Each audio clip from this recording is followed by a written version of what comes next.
Movie की शुरुआत में बॉब नाम के एक आदमी को दिखाते हैं जो लकड़ियां काटकर उन्हें ट्रांसपोर्ट करता है। इसकी एक बेटी है जिसका नाम है इवा, जो अपनी मां रोजलिन के साथ घर पर रहती है, लेकिन इवा रोजलिन से ठीक से बात तक नहीं करती और ना ही किसी से मिलना जुलना पसंद करती है। अब परेशान होकर एक दिन रोजलिन बॉब को कॉल करके बताई देती है कि इवा का बिहेवियर बहुत अजीब हो गया है, तुम प्लीज घर आकर इसको देखो। लेकिन वो कहता है कि मैं वहां नहीं आऊंगा, मुझे अकेला छोड़ दो, कसम से मैं तुम्हें हर महीने पैसे देता तो हूँ, ये कम है क्या। असल में बॉब इसलिए घर नहीं आना चाहता क्योंकि 8 साल पहले उसको एक बीमारी हो गई थी जिसकी वजह से वो धीरे धीरे इनविजिबल हो रहा था। सही सुना आपने, इनविजिबल। और 8 साल से वो रोजलिन और इवा से मिलने तक नहीं आया। फिर वो रेडी होकर कहीं काम पे जाता है, लेकिन उसे रोजलिन की बातें याद आ जाती है और वो नेल्सन नाम के एक आदमी से मिलने के लिए चला जाता है जो बॉब को नशीला पदार्थ सप्लाई करता है। नेल्सन इस बार उसको दोगुना रेट बताता है, तो बॉब कहता है कि यार इतने पैसे देकर मैं तो नहीं खरीदूंगा इसको, तुम रेट कम कर दो प्लीज। और वो भी कह देता है कि नहीं, मेरे बॉस क्रिस्पी ने रेट बढ़ा दिया है तो इसे मैं कम कैसे कर सकता हूँ, रेट तो कम नहीं होगा। बॉब मजबूरन ज्यादा पैसे देकर नशीला पदार्थ खरीद लेता है। दरअसल क्रिस्पी बॉब को बहुत अच्छी तरह जानता है और उसने बॉब को अपनी कार भी यूज करने के लिए दी हुई है।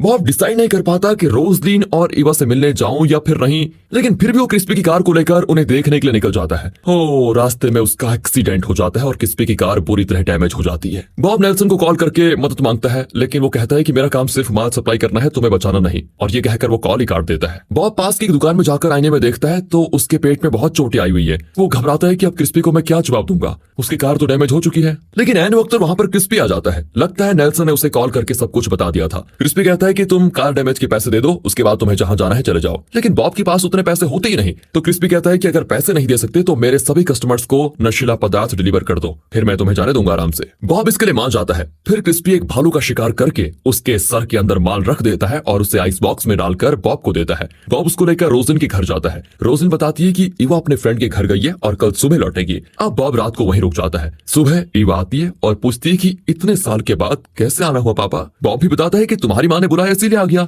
ठीक है, ये कहकर इवा चुपचाप अंदर चली जाती है। फिर बॉब माल डिलीवर करने जाता है जहां पर मिल्टन नाम का एक आदमी होता है। उसका असिस्टेंट बॉब को चेकअप करता है तो वो उसके घाव पर हाथ रख देता है और बॉब दर्द से तड़प उठता है। फिर मिल्टन माल लेकर बॉब से ये कहता है कि तुम पास के एक चाइनीज मेडिकल शॉप में जाओ, वहां तुम्हारे इस घाव की दवा मिल जाएगी। अब बॉब घर लौटता है तो इवा पूछती है दादाजी कैसे हैं। बॉब बताता है कि उन्हें बाइपोलर डिसऑर्डर है और फिलहाल उनकी हालत बहुत खराब है। बॉब वैसे तो इवा को कहीं बाहर ले जाना चाहता है, पर वो कहती है मुझे थोड़ा काम है, उसे खत्म करके मैं जल्दी वापस आऊंगी, फिर चले जाएंगे। फिर वो उसी चाइनीज मेडिकल शॉप में जाती है। वहां की इंचार्ज पूछती है तुम्हें क्या मेडिसिन चाहिए, क्या तुम डॉक्टर से मिलने आई हो। इवा ना में जवाब देकर चले जाती है। फिर वो अपने फ्रेंड से मिलती है जो पास के पुराने मेंटल हॉस्पिटल के अंदर जाकर ये देखना चाहते हैं कि वहां के पेशेंट्स कैसे होते हैं। लेकिन एवा की फ्रेंड एमेला मना कर देती है, लेकिन एवा उसको कन्विंस कर देती है और फिर सब मिलकर उस हॉस्पिटल के अंदर जाते हैं। लेकिन अंदर जाकर इवा को डर लगता है क्योंकि उसके दादाजी यहीं पर एडमिट हुए थे। अचानक उन्हें एक आदमी दिखता है जिसने सफेद कपड़े से खुद को ढका होता है। अब ये लोग डर जाते हैं, लेकिन तभी वो आदमी हो जाता है गायब। सभी डरकर भागने लग जाते हैं तो एवा के हाथ में बंधा हुआ स्कार्फ वहीं गिर जाता है। एमिलिया उसे उठाकर देती है तो देखती है कि एवा का आधा हाथ गायब है और उसका खून, उसकी हड्डी,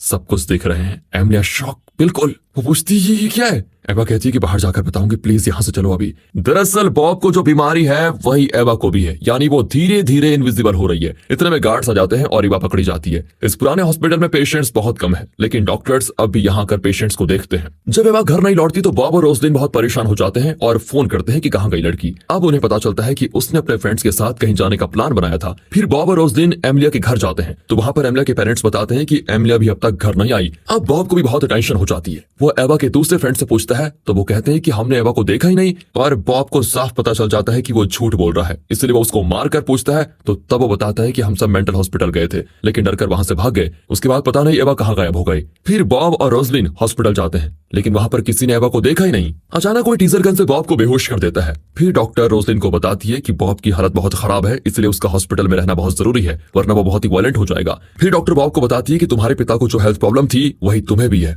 तुम दोनों ही इनविजिबल हो रहे हो। तुम्हारे पापा मेरे मेडिसिन से ठीक हो रहे हैं, इसलिए मैं चाहती हूँ कि तुम भी यहाँ पर एडमिट हो जाओ, मैं तुम्हें ठीक कर सकती हूँ। ये कहकर वो बॉब को हॉस्पिटल में एडमिट कर देती है। उसी रात बॉब के कमरे का दरवाजा खुला होता है और लगता है हॉस्पिटल से बचने में कोई उसकी मदद कर रहा है। बॉब हॉस्पिटल से बचकर घर आ जाता है तो एवा के फोन पर एमिलिया का मैसेज आया होता है। अब बॉब एमिलिया के घर जाता है और उससे पूछता है कि एवा कहाँ पर है। वो कहती है कि एवा का शरीर धीरे धीरे इनविजिबल हो रहा है। दरअसल हम सब उस मेंटल हॉस्पिटल से बच निकले थे, लेकिन एवा कहीं और ही चली गई। मुझे लगता है कि वो जरूर उस चाइनीज मेडिकल शॉप पर गई होगी, क्योंकि वो अक्सर अक्सर वहां जाकर कुछ टैबलेट्स खरीदती थी। बॉब भी उसी शॉप में जाकर उस औरत को एवा की फोटो दिखाकर पूछता है कि क्या ये लड़की यहाँ पर आई। वो औरत झूठ बोलती है कि नहीं, मैंने इसको नहीं देखा। तभी बॉब अपना हुडी निकाल कर देखता है तो उसका आधा सर इनविजिबल हो चुका था। अब ये देखकर वो औरत पूछती है, क्या तुम्हें भी इनविजिबल होने की प्रॉब्लम है? एवा को भी यही प्रॉब्लम है और इस वक्त वो डॉक्टर के कमरे में है। बॉब भी उस कमरे में जाता है तो वो एक बेसमेंट में पहुंच जाता है। वो देखता है कि कुछ लोग तरह तरह के चाइनीज मेड्स को एवा पर टेस्ट कर रहे हैं। बॉब उन सभी से लड़ता है, लेकिन बॉब की बॉडी पार्ट्स इनविजिबल होते हुए देखकर वो सभी घबरा जाते हैं। फिर वो किसी तरह एवा को वहां से छुड़ा कर लेकर आ जाता है। घर जाकर एवा अपनी माँ को बता देती है कि मेरी तरह पापा को भी इनविजिबल होने की बीमारी है, शायद इसीलिए वो इतने साल घर नहीं आ रहे थे।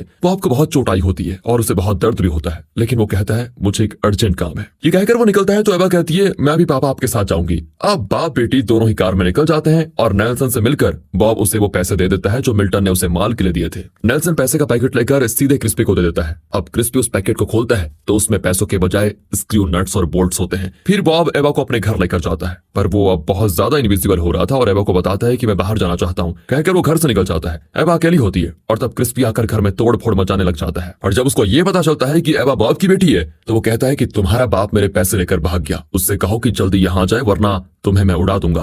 कहकर वो अपनी गन निकालता है तो अचानक कोई उसे पकड़कर खींचता है और उसका गला घोंट देता है। उसकी समझ में नहीं आता कि ये कौन कर रहा है, लेकिन सिर्फ एवा जानती थी कि ये उसका इनविजिबल पापा है जो क्रिस्पी को मार रहा है। मतलब बॉब पूरी तरह इनविजिबल हो चुका है। फिर वो क्रिस्पी की लाश को ले जाकर पहाड़ के नीचे फेंक देता है और एक भालू को खाने को देता है। अब गाड़ी में सिर्फ एवा बैठी होती है, लेकिन उसके साथ बॉब होता है जो कि इनविजिबल है। तब रिवील होता है कि बॉब को मेंटल हॉस्पिटल से जिसने बचाया था वो कोई और नहीं, बॉब के पिता ही थे जो खुद इनविजिबल है। वो नहीं चाहते थे कि उस हॉस्पिटल में बॉब पर वो टेस्ट हो जो उन पर हुए थे, इसीलिए उन्होंने बॉब को वहां से बाहर निकालने की कोशिश की और वो सफल भी हुए। और इसी के साथ दोस्तों ये मूवी यहाँ पर खत्म हो जाती है। देखो